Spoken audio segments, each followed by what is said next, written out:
Hey Dream Team, welcome to another episode of The Five. We're coming at you from the Sun City Church studio. We're in sweatshirts and vests because the weather is getting colder. Today it's not even supposed to be 70 degrees, staying in the 60s. And yet they still won't let us burn fires. That's right. It's kind of disappointing. I know. But there's other good things with the fall. We're excited for that. Pumpkins. We decorated our porch this week. It was beautiful. You guys did an amazing job. Thanks.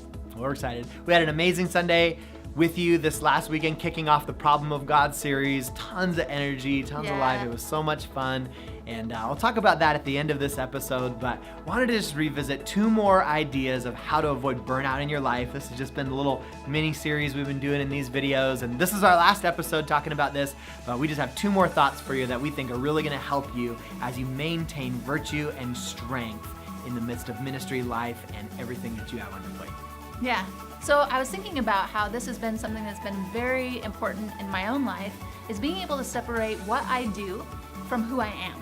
And it's really easy to kind of get in this mode where you kind of absorb what it is that you're doing for God or in ministry, whatever activity you're involved in, into who you are, so that as soon as you face any kind of disappointment, you really begin to feel it heavy on your shoulders. You know, like if you're leading a small group and no one shows up and you just feel like such a failure of a leader, you know, or maybe you're meeting with someone and you're trying to help them and then they just make some really poor decisions and everything seems like it just spins off the rails and you feel that, like, oh, maybe I could have said more or done more.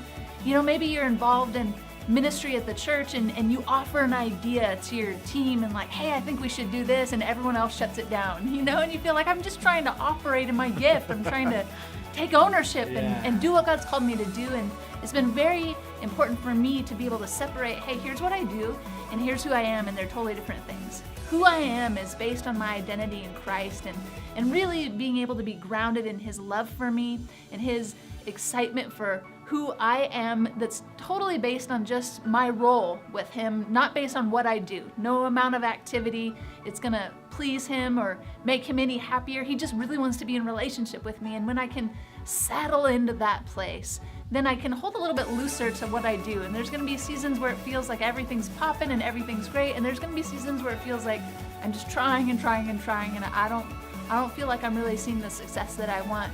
And I can keep moving inside of those seasons and not get burnout as long as I make sure that I maintain a healthy place of here's who I am in Christ, and here's what I'm offering Him faithfully out of obedience, not because it necessarily goes the way I want it to every single time.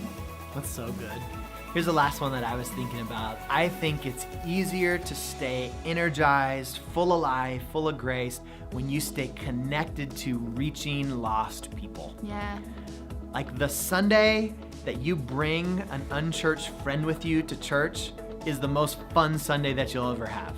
It's maybe the most nervous Sunday too. You're like, man, Kyle, make sure and sing on pitch, and Danny, don't say stupid stuff from the pulpit, and let's make sure everyone's nice to my friend. Like nobody's weird in the lobby. Yeah, right, all that stuff. Like you'll care the most, but when you experience their joy of finding a new church community or hearing from God for the first time, or maybe a salvation moment or whatever it is, it'll fill your heart with such joy that it'll re-energize all of your ministry and life. And so I would just tell you, if you get bogged down and burned out and tired, just take an inventory and say, hey, when's the last time I've invited an unchurched person with me to church? When's the last time I've reached out to a new person and invited them to small group? When's the last time I just shared my faith and my testimony, my journey? And my guess is if burnout exists, there's not a lot of that happening. It is like fuel for the fire. If the fire burns and burns and burns and there's no fuel, eventually it burns the wick. But if you add the fuel, if you add that newness and that reaching people, then the fire can burn and burn and burn, because God's mission is focused on reaching new people. Yeah. It's our number one value, outward focus. And so just wanted to remind you of that. And hey, this series is the perfect time to bring people that are new to church and have big questions. This is week 2 of the Problem of God. Jamie's going to tackle the problem of science. It's going to be amazing. She's working on the message. It's going to be fantastic. It's going to be good. I'm excited. Yep. So we'll see you Sunday. We love you, Dream Team. God bless you. Have a great week.